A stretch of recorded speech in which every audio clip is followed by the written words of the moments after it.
kurang. Ya. Kalau kita pikir modal saya sudah kurang, macam kita berniaga tadi, kita harus berdaya upaya paling tidak modalnya kembali. Kalau bisa lebih. Bedanya kalau berniaga tadi dapat uang yang lebih, akhirnya akan ditinggal. Tapi kalau menjalani kehidupan kita sadar bahwa ini sudah merugi, kemudian kita berjuang dengan sungguh-sungguh, modalnya sekarang sudah kembali lagi dan bahkan dapat lebih, saat kita mati ini dibawa. Sekarang kita harus pikirnya begini, kenapa saya begitu semangat berjuang untuk sesuatu yang saya tinggal? Kenapa tidak semangat berjuang untuk sesuatu yang saya bawa? Karena seperti tadi malam, B.O. Iya, ya sekarang seandainya kita berpikir mana yang sebetulnya harus kita perjuangkan, modal niaga yang berkurang atau modal kehidupan ini? Sebaiknya dua-duanya. Dua-duanya sebaiknya supaya hidupnya sejahtera juga. Kalau berniaga merugi, nanti hidupnya tidak sejahtera. Jadi harusnya dua-dua ini sama-sama kita harus berjuang supaya hidup sejahtera, mendukung kita untuk menjalani kehidupan dengan baik dan bisa berderma. Ketika meninggal, ini dibawa, ini ditinggal, kan begitu. Ya. Sekarang sudah mempunyai semangatkah untuk mengembalikan modal yang berkurang? Sudah ya. Kalau modal yang berkurang tidak kembali, seumpama begini, ini alam manusia, ini alam dewa, alam surga, ini alam di bawah manusia, alam menderita. Kalau modalnya berkurang, tentu tidak akan masuk ke sini karena kurang modal, jadi masuk ke sini. Ya. Walaupun tidak mau, karena tidak cukup modal untuk masuk ke sini, untuk punya tiket ke sini nggak punya modal, masuk sini. Seperti kita naik pesawat, kita bayar yang economy class, ya duduknya di situ. Bayar yang business class, first class, ya duduknya sesuai dengan apa yang kita bayar. Kira-kira kita punya modal untuk gimana ya hari ini ya? Jadi kita harus pikir baik-baik sekarang ini berjuang sungguh-sungguh. Dan kemudian begini, misalnya kita berinteraksi, kita harus berpikir, seumpama ada orang yang memuji kita, memberikan pujian, kita harus berpikir, oh saya menjadi sombong atau tidak ya? Seandainya karena pujian menjadi sombong, oh ini ketidakbajikan sedang berkembang. Berarti kita harus hilangkan, jangan diikuti. Seandainya ada orang yang kasih pujian, kemudian kita tetap rendah hati, oh saya tahu kebajikan tetap berkembang. Lalu ada orang yang mencela, kita biasa-biasa saja, tapi di hati marah.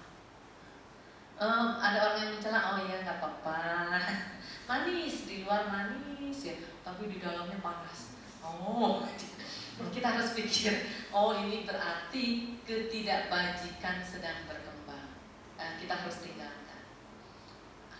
Ada orang yang mencela, tapi di luar kita tenang, di dalam juga kita tenang. Oh, kebajikan sedang berkembang. Ini lanjut. Jadi kita harus sering cek di dalam mindanya kita. Di mana yang sekarang ini sedang berkembang? Angin apa yang sedang ada ini? Angin yang bajik atau angin yang tidak bajik? Kalau angin yang bajik berkembang, modal saya sudah mulai kembali. Ya. Kalau ketidakbajikan yang sedang berkembang, oh saya sedang tambah rugi. Ya, mudah ya, mudah diingat ya, mudah dipraktekkan juga ya. Jadi kita harus cek terus mindanya kita. Oke, jadi kita lahir di sini. Kenapa kita lahir di sini? Dan kita punya modal yang cukup untuk lahir menjadi manusia, punya modal yang cukup untuk berjumpa dengan Dharma. Tidak semua orang bisa berjumpa dengan Dharma. Seperti Cunda yang penjagal babi, kan rumahnya dekat dengan wihara di mana Buddha tinggal. Orang jauh-jauh dari mana-mana datang. Cunda tetap saja potong babi. Awici. Ya. Sedangkan yang lain jauh-jauh datang, banyak yang mencapai kesucian, banyak yang menjadi suci. Ya. Karena Pak Junda tidak punya modal, walaupun untuk berjalan cuma berapa langkah saja sampai, dia tidak cukup modal. Jadi sekarang kita harus mempunyai modal yang cukup untuk selalu bertemu dengan Dhamma. Ya, oke. Tadi yang pertanyaan pertama sudah ya, kenapa kita ada di sini? Pertanyaan yang kedua, apa yang sedang saya lakukan? Mengapa saya jadi manusia? Nah, di dalam menjalani kehidupan manusia ini, apa ya yang sedang saya lakukan? Perbuatan baik atau perbuatan buruk? Saya rasa dua-duanya. Ya. Yang baik dilakukan juga, yang buruk karena mau komplit. Yang buruk mau, yang baik mau. Lebih baik ambil paket yang hemat, jangan yang komplit. Ya. Ambil paket yang hemat, paket yang baik saja lah ya. Yang buruk jangan diambil. Karena begini, kalau mengambil paket yang baik, mengambil perbuatan-perbuatan yang baik yang kita lakukan, seperti yang sudah kita pahami, paling tidak seperti yang sudah kita dengar atau yang sudah kita ketahui. Kalau kita mengambil hal-hal yang baik, itu akan berbuah baik. Kalau selama ini kan begini, kita tahu yang baik berbuah baik, yang buruk berbuah buruk, kita tahu. Tapi kalau masih melakukan yang buruk juga di dalam kehidupan ini, sesungguhnya kita belum benar-benar paham. Kalau kita benar-benar paham, pasti kita mau melakukan yang baik. Karena mengerikan, akibat yang buruk itu mengerikan. Jadi kalau misalnya begini, saya masih melakukan yang buruk, oh berarti saya belum benar-benar paham. Kalau saya benar-benar paham, pasti saya tidak mau melakukan ini. Mengerikan. Tidak ada kebahagiaan di dalam melakukan perbuatan buruk. Melakukan perbuatan buruk hanya membawa kita kepada tempat di mana kita boleh menderita di sana. Seumpama gini, banyak perbuatan buruk yang kita lakukan, dia menghantarkan kita dengan kekuatannya lahir di alam menderita. Ketika berada di tempat di alam yang menderita, kemudian kontak dengan penderitaan datang. Karena kontak dengan penderitaan ini, maka dirasakanlah penderitaan. Kalau kita betul-betul paham, pasti kita tidak mau melakukan yang buruk. Jadi kalau masih senang marah, senang melakukan yang jelek-jelek, kita tahu kita memang Buddhis, tapi belum menjadi Buddhis yang baik. Buddha mengajarkan kita yang jahat kita balas baik, yang baik kita balas baik. Mungkin kita mampu kalau bertemu dengan yang baik kita balas baik, kita mampu. Tapi kalau bertemu dengan yang jahat, apakah kita mampu membalas dengan yang baik? Ya.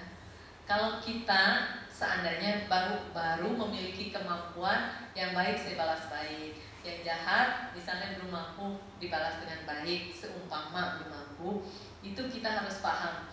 Oh, di Ayurveda saya Buddhis, tapi sesungguhnya kadang-kadang saya murid Buddha, kadang-kadang murid marah. Ya, kalau murid apa yang guru ajar itu yang dilakukan. Buddha mengajarkan kebaikan balas kebaikan, jahat balas dengan kebaikan. Kalau marah maunya apa? Baik pun balas jahat, jahat balas jahat, kan begitu.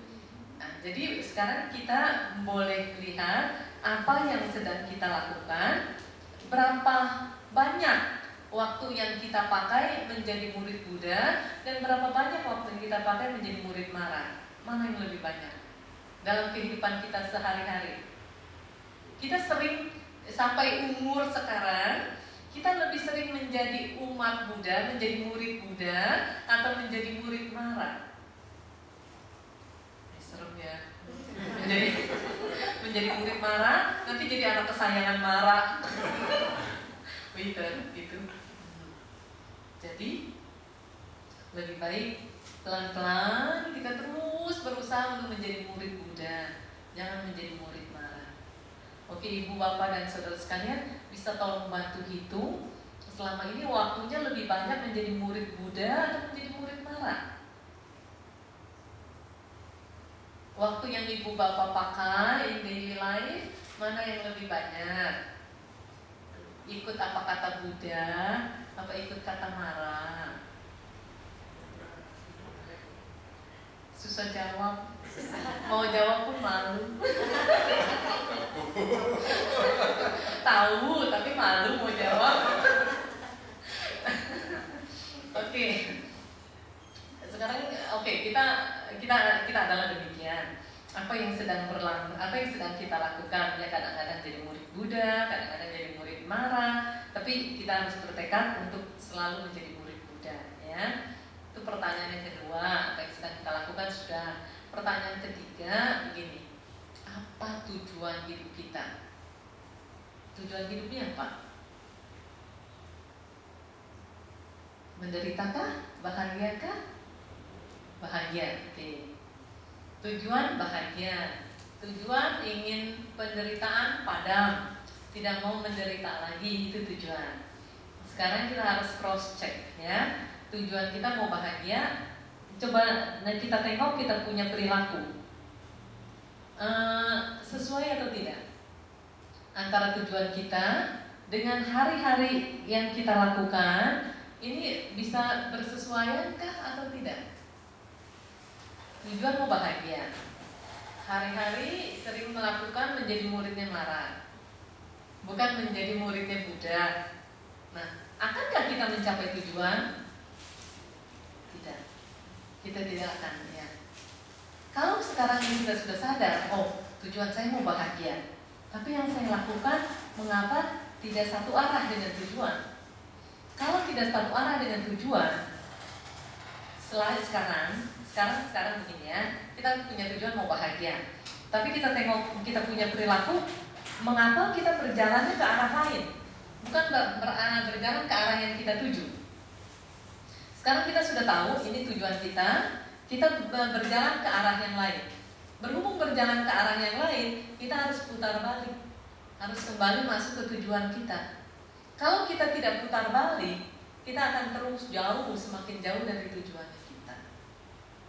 Sekarang begini, ya, ada orang yang bercerita, Ayah, kalau saya sekarang berkereta, saya sedang membawa kereta, saya tahu jalan saya salah, arah jalan saya salah, saya tahu saya bisa putar balik, masuk ke arah yang saya tuju.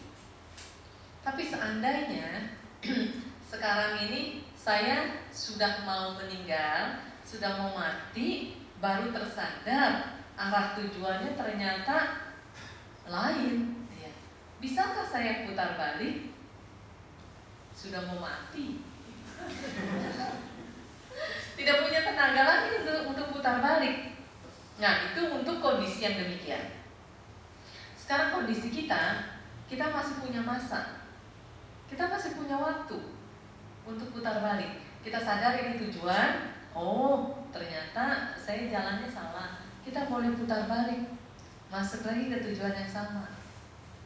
Jadi ibu bapak dan saudara-saudara sekalian, kita masih punya masa untuk putar balik masuk ke tujuannya kita, ya. Oke. Dan semua itu harus berjuang sendiri-sendiri. Tidak bisa bilang begini, aduh saya sedang tidak ada masa, saya sedang banyak sibuk, tolong dong orang lain.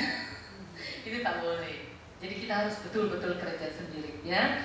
Itu pertanyaan yang ketiga. Pertanyaan yang keempat. Jadi yang pertama, mengapa saya ada di sini? Apa yang sedang saya lakukan? Yang ketiga, apa tujuan saya? Yang keempat, apa yang sedang berlaku? Apa yang sedang berlaku sekarang? Apa yang sedang berlangsung? Seumpama begini, seingat saya di dalam kehidupan ini, saya banyak melakukan perbuatan-perbuatan baik. Saya tidak jahat sama orang, tapi mengapa karma buruk berbuah? Yang sedang berlangsung, saya melakukan yang baik, tapi banyak karma buruk yang berbuah. Apakah keadaan ini salah?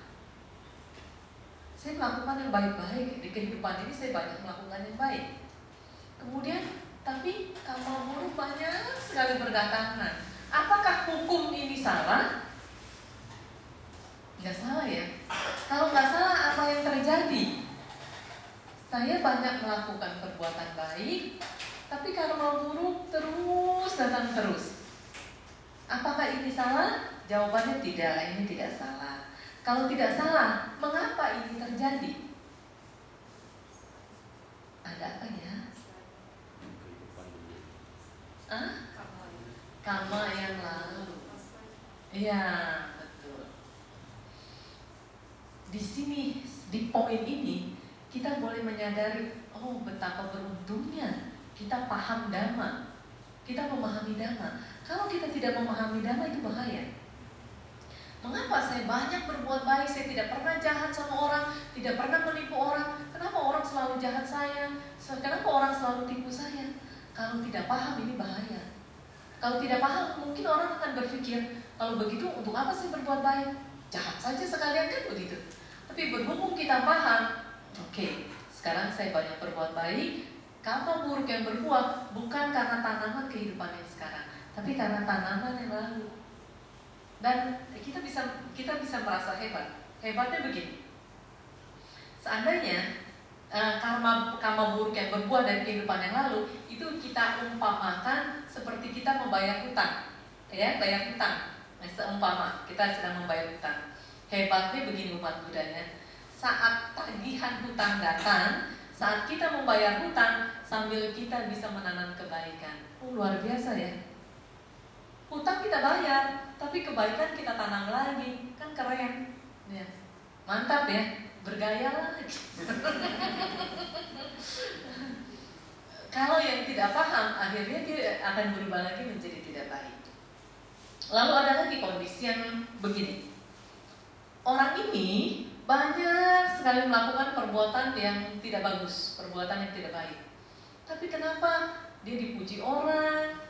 Semua niaganya lancar, orangnya kaya raya.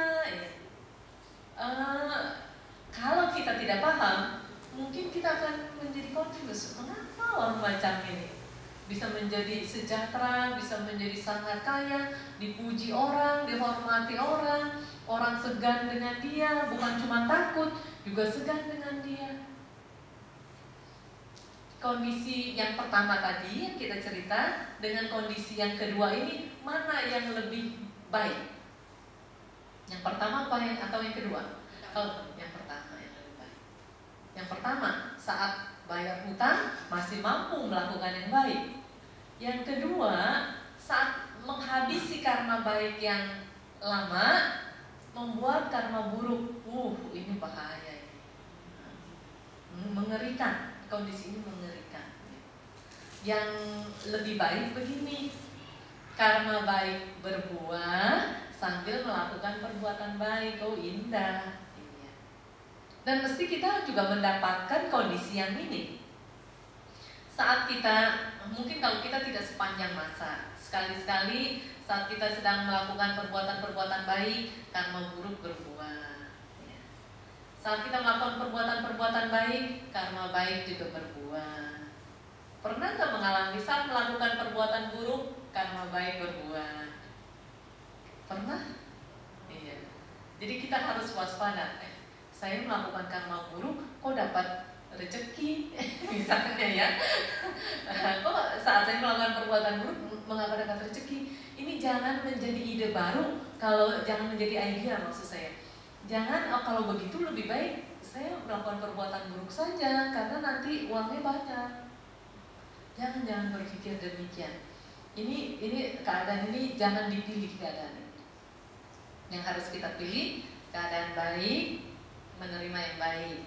Keadaan baik, seandainya karma buruk berbuah pun oke lah, terima karena itu sudah bagian kita. Kalau bukan bagian kita, itu tidak akan datang pada kita. Kalau bagiannya orang lain nggak mungkin ke kita, karena bagian kita ini sudah datang, terima dan sambil merubah. Kita harus berubah dalam diri kita. Semua harus dijadikan pembelajaran. Jangan masuk ke dalam lubang yang sama berulang kali.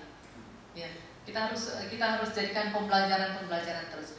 Kenapa ada hal-hal buruk yang datang kita pelajari? Ini mesti dari perbuatan saya yang lalu, dari perbuatan saya yang lampau. Kemudian coba kita tengok, maukah kita mengalami ini lagi? Sukakah kita menerima ini? Kalau kita tidak mau, kalau kita tidak suka, kita jangan pernah membuat alasan untuk melakukan itu. Karena semua tindakan yang dilakukan mesti ada alasan. Tanpa alasan, nggak mungkin kita melakukan itu. Untuk kita marah pun, kita mesti punya alasan. Nggak ada alasan, kita tidak akan melakukan itu. Siapa di sini yang pernah marah tapi tidak punya alasan? Ada nggak? Nggak ada, semua mesti punya alasan. Maaf, orang gila pun marah mesti punya alasan dia. Ya, apalagi kita kan begitu. Jadi apapun yang kita lakukan baik maupun yang kita lakukan buruk, karena kita punya alasan maka kita lakukan itu. Sekarang yang harus kita lakukan, jangan pernah membuat alasan untuk mampu melakukan perbuatan yang buruk. Dan kita harus membuat alasan yang banyak supaya kita bisa melakukan perbuatan baik. Kenapa saya mau membuka center ini? Oh, supaya orang-orang bisa mengenal Dhamma. Kan alasan itu. Sekarang untuk apa sih membuka center ini kalau tidak ada yang datang? Kalau tidak ada tujuan, tidak akan saya lakukan ini, kan begitu. Kenapa saya lakukan? Karena saya punya alasan. Jadi sekarang cari alasan ya untuk banyak-banyak melakukan perbuatan baik. Cari alasan juga untuk bisa menjadi lebih sabar. Cari alasan juga untuk bisa duduk meditasi. Ini yang paling susah, cari alasan untuk bisa duduk meditasi. Ya, cari alasan untuk berdharma punya. Cari alasan untuk membuat center punya. Tapi cari alasan untuk duduk meditasi, oh payahnya. Sekarang semua harus cari alasan, ya. Oke, supaya bisa duduk meditasi. Pertanyaan yang terakhir, yang kelima. Sekarang kita hidup. Suatu saat nanti, entah umur berapa, entah umur 100 tahun atau berapa, suatu saat kan harus mati kan? Mati. Setelah mati, coba sekarang kita pikir ya, dengan apa yang sudah kita lakukan, dengan apa yang sudah kita alami, dan akhirnya kita mati. Setelah mati ini, kira-kira apa yang akan terjadi dengan kita? Mesti pikir sekarang. Kalau mati, apa yang terjadi ya dengan saya ya? Akankah keadaan yang teruk yang kita alami, ataukah keadaan yang baik yang kita alami? Untuk jelasnya, kita lahir di mana kita tidak tahu. Untuk jelasnya, paling tidak harus bisa pasti ada alam manusia, alam yang di atasnya lagi alam surga, dan ada yang di bawah manusia. Kira-kira masuk yang di atas, di tengah, apa yang di bawah? Kalau